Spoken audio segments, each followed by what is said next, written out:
Attention à ne pas faire. Ne pas ajuster la hauteur du lit entraînant une mauvaise posture. Ne pas avoir une bonne prise sur la surface de glisse. Avoir les coudes décollés du corps. Ne pas s'aider d'un transfert de poids en ne tirant qu'avec les bras. Pour un déplacement sécuritaire, ajuster la hauteur du lit.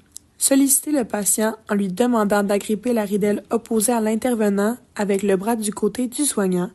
Demander à plier la jambe du côté du soignant. Agripper la surface de glisse adéquatement et faire le transfert de poids avant-arrière. Cette même technique peut se faire à deux intervenants du même côté pour une personne plus lourde ou avec moins d'autonomie.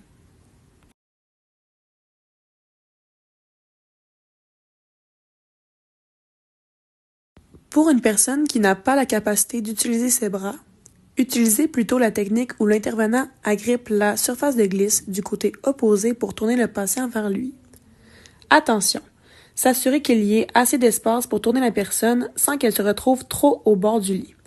S'assurer d'avoir une surface de glisse suffisamment longue pour avoir une bonne prise et pouvoir respecter la posture de base. Cette technique peut être faite à deux intervenants en effectuant un déplacement latéral au lit d'abord pour se faire de l'espace pour tourner la personne ensuite.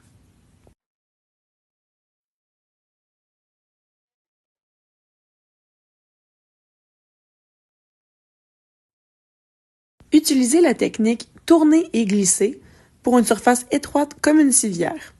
Pour ce faire, superposez alors deux équipements sous la personne, dont un pour réduire la friction.